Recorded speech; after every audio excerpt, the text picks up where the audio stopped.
Здравствуйте! Я нахожусь на автовокзале города Сельчук, рядом с которым располагается античный город Эфес.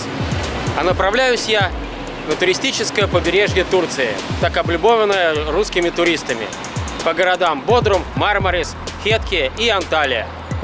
Моя точка интереса лежит неподалеку от города Кемер.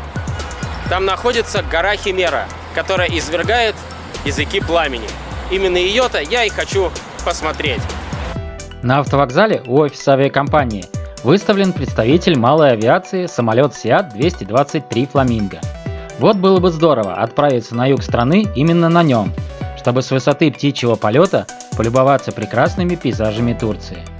Но помечтав, пора спуститься с небес на землю и сесть в обычный автобус. Ну а пока автобус будет двигаться в сторону курортного города Бодрум, давайте я, пожалуй, реабилитируюсь перед Сельчуком и скажу пару слов о самом городе и о том, что не успел в нем посмотреть. Современный Сельчук стоит бок о бок с Эфесом, и камни важнейших его сооружений позаимствованы в некогда легендарном римском городе. В Сельчуке находится музей Эфеса, где выставлены интересные находки, обнаруженные во время раскопок руин древнего Эфеса.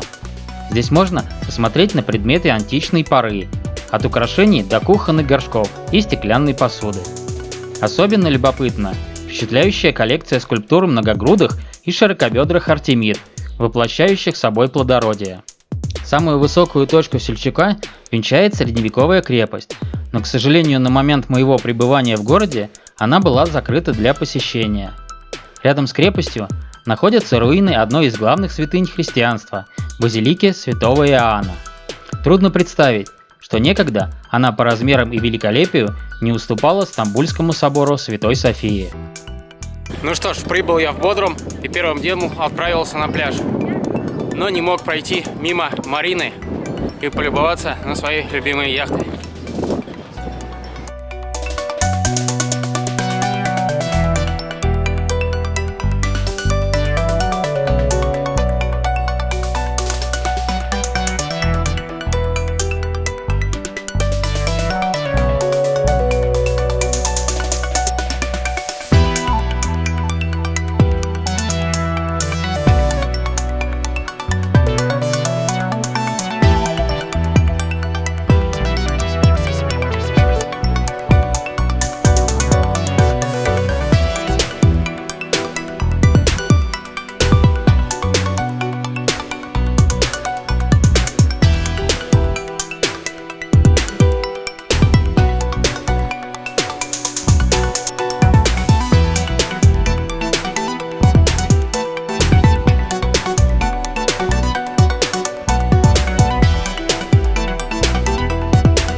Эх, кайф, конечно. Еще бы полазить по ним по всем внутри, а еще лучше поднять паруса и выйти в море.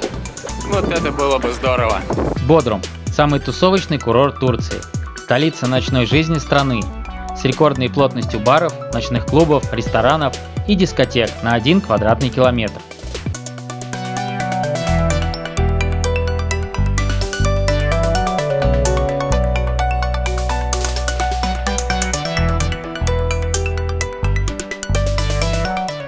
Город раскинулся по 14 бухтам полуострова, в которых расположены поселки и многочисленные отели.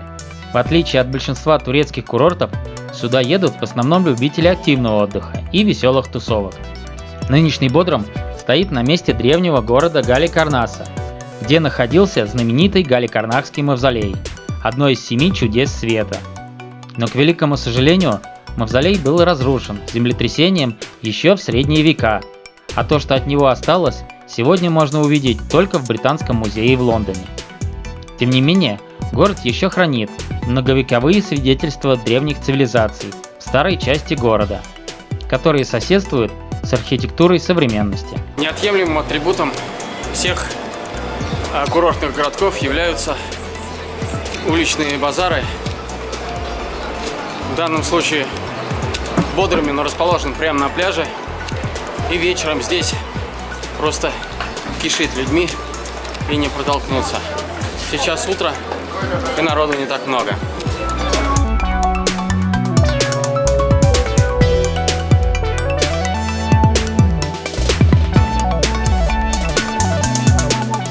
Бодрум состоит из двух частей. Восточный с длинным и удобным пляжем, со всевозможными барами, ресторанами и ночными клубами. И западный, с более спокойной и размеренной жизнью, сосредоточенной вокруг марины и яхт-клуба. Благодаря частым ветрам Бодрум подходит для поклонников серфинга и других водных видов спорта. Что я могу сказать про Бодрум на закате? Это типичный туристический городок, где куча народа, кафе, ресторанов и баров. В том числе и пляжная полоса вся изобилует ими. Место для палатки найти очень сложно, поэтому я прямо без палева поставлю ее на пляже среди яхт, людей и жилых апартаментов местных жителей. Ну что делать? Не всегда будут попадаться уединенные и красивые места.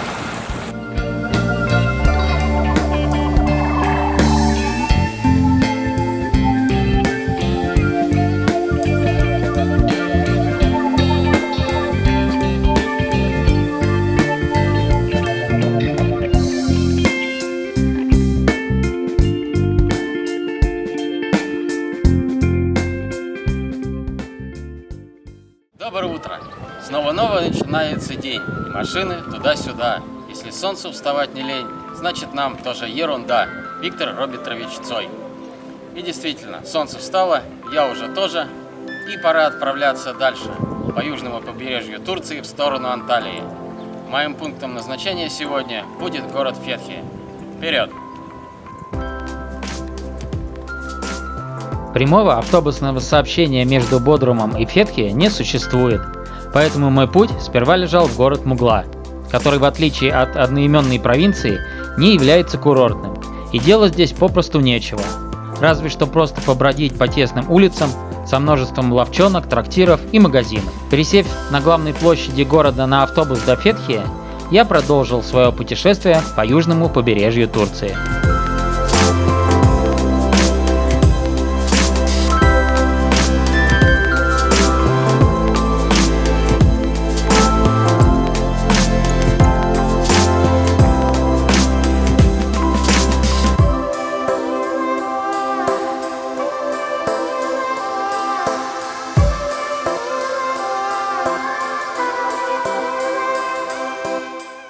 Ну что ж, вот я и прибыл в Фетхе, и вдоль какого-то канала иду в сторону пляжа.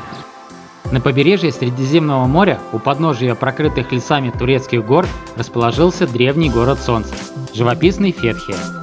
Город раскинулся на восточном берегу залива Фетхия и окружен горами, склоны которых поросли кедровыми и сосновыми лесами, а вершины в зимнюю пору покрыты снегом.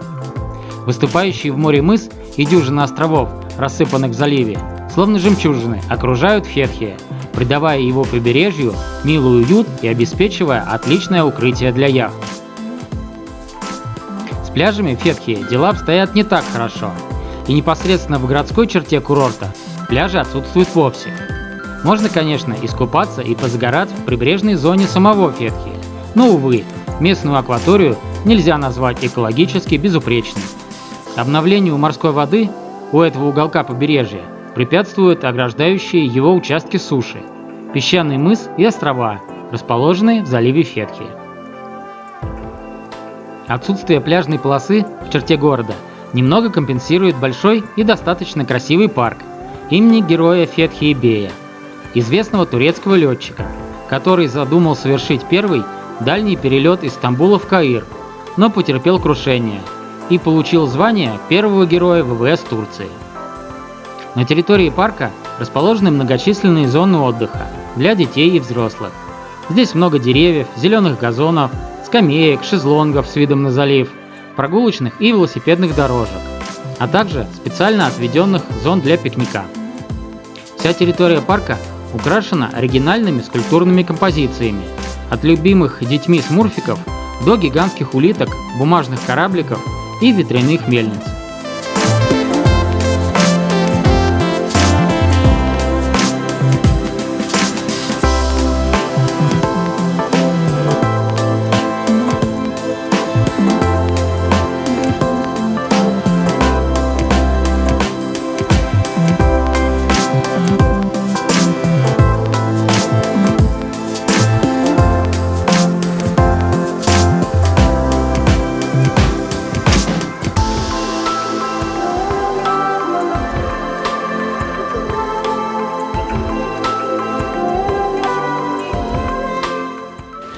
Иду уже больше часа до пляжа, заколебался в шишке.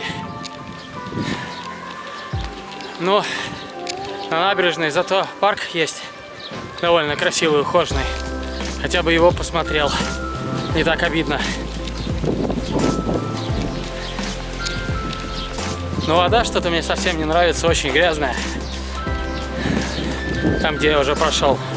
Судя по всему, в Хетке это не про купание.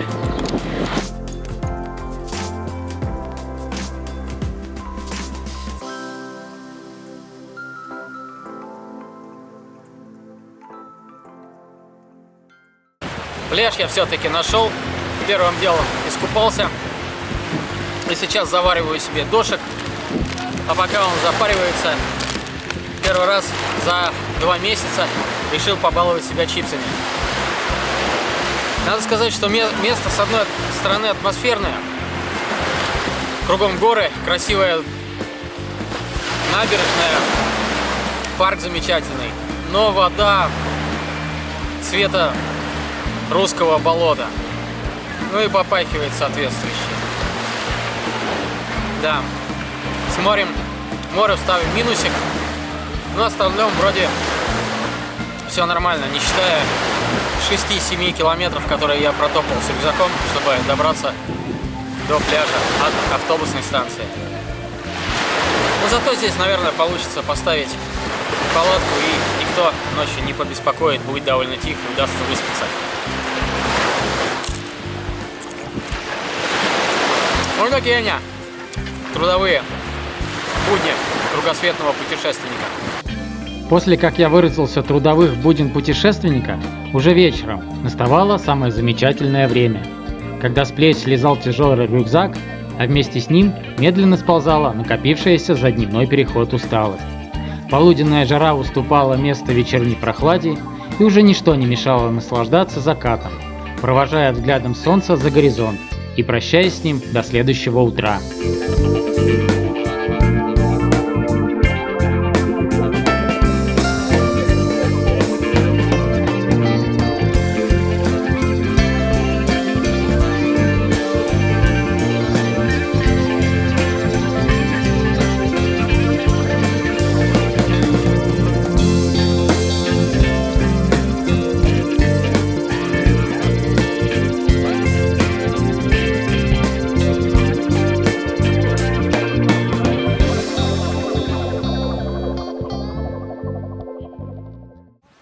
Утро красит ярким светом стены древнего Кремля. Просыпается с рассветом вся турецкая Фетхия. Сегодня я покидаю приютивший меня пляж и отправляюсь на гору Химера, которая находится между Кумлуджей и Кемером. Добраться туда я попробую автостопом. Ну а сейчас последний взгляд на море и вперед.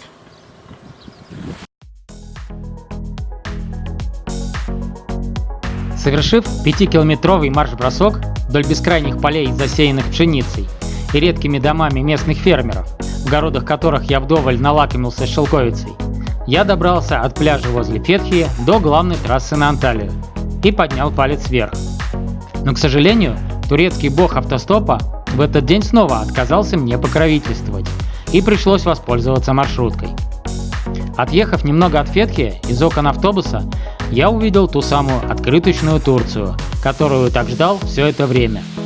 Моему взору предстали горные серпантины с отвесными скалами и укромные бухты с изумрудной и кристально чистой водой. То были изумительные по красоте пейзажи в окрестностях города Каш. Город Каш – один из самых нетурецких курортов Турции, расположенный в достаточно закрытом месте на стыке Средиземного и Эгейского морей, с 3 сторон окруженный горами и сосновым лесом. Этот курорт чуть ли не единственный уголок Турции, куда не добрался массовый турист, ввиду достаточно большой удаленности от аэропортов и отсутствия крупных отелей. Каш в переводе с турецкого языка означает брод. И действительно, если посмотреть на курорт с высоты птичьего полета, сравнение с данной частью человеческого лица будет очевидным. Город Каш приютился на склонах гор, спускающихся к морю, а здешние прибрежные воды очень популярны среди любителей дайвинга. В небольшом отдалении от города располагается кемпинг, куда я, собственно, и отправился. Но, осмотревшись на месте, предпочел остановиться в маленькой бухте с видом на горы.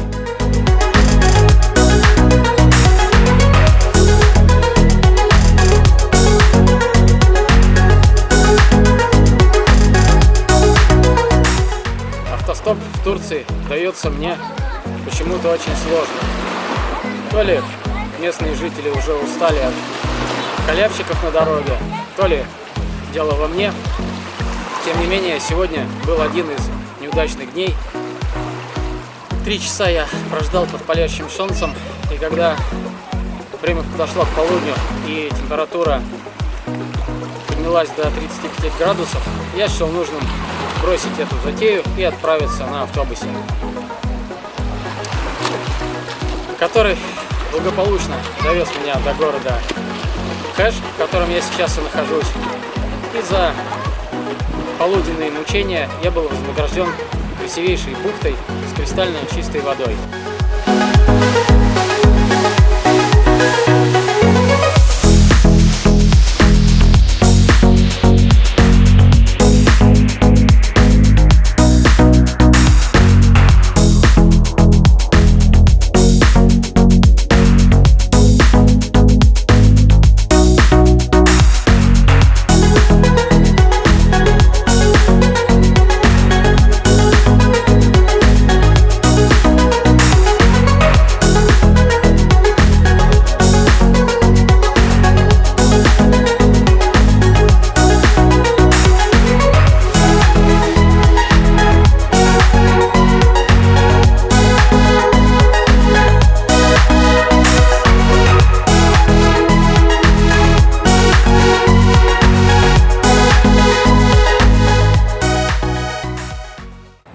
Доброе утро!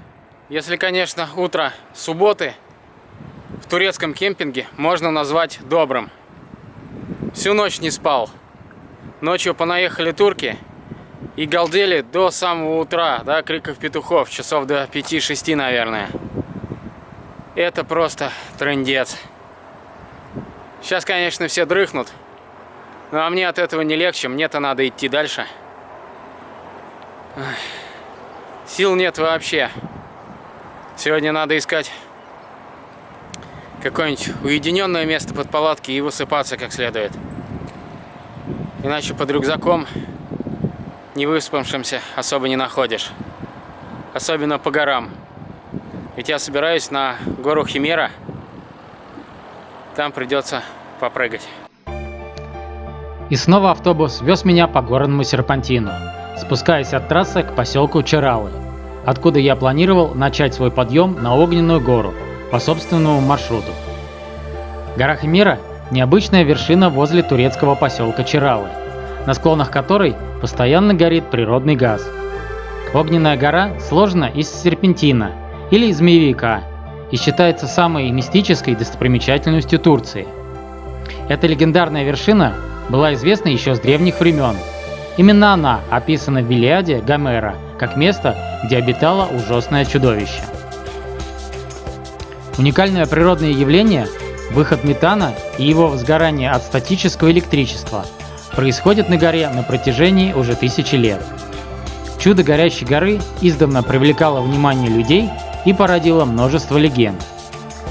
Судя по оставленным историческим свидетельствам, раньше горящие факелы на горе Химера достигали 2 метров в высоту и служили в качестве маяка для проплывающих вдоль берегов Турции кораблей.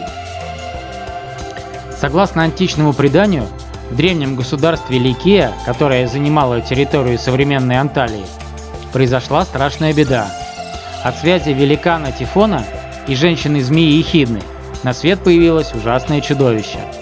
Оно имело голову и шею льва, туловище козы и извивающийся змеиный хвост.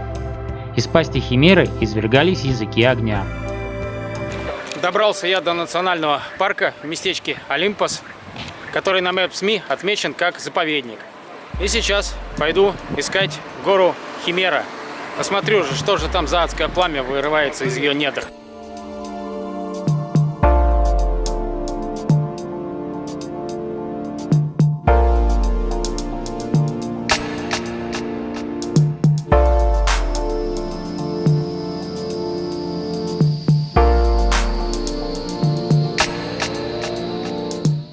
Блин, я вам скажу, тропа для 15 килограмм за спиной, еще в шортах.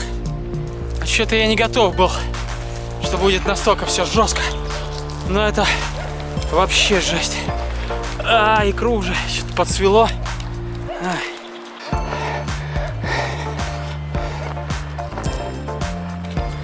Это просто праздник какой-то. На ночь глядя. Сейчас еще стемнеет. Вообще будет улет.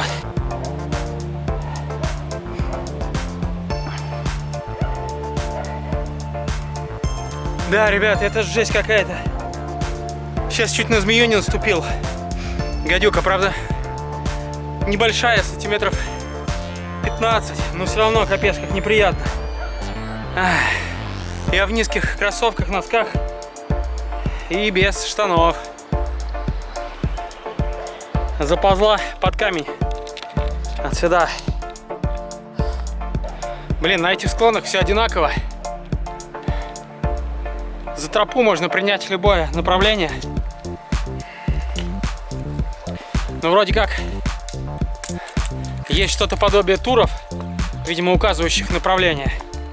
Ну а я вооружился палочкой и теперь иду, обстукиваю каждый камень, прежде чем на него шагнуть. Стремно, конечно. Со змеями эта тема.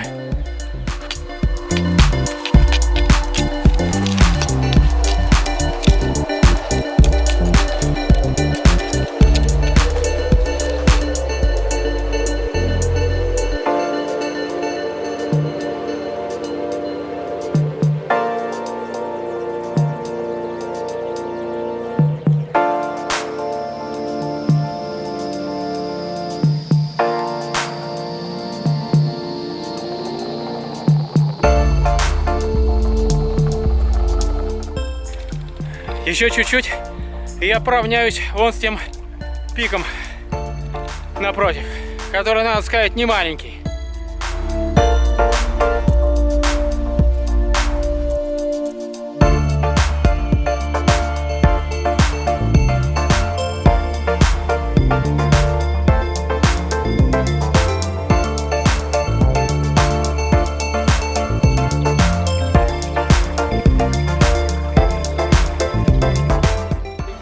Собственно, я поднялся и увидел немеренную толпу народа.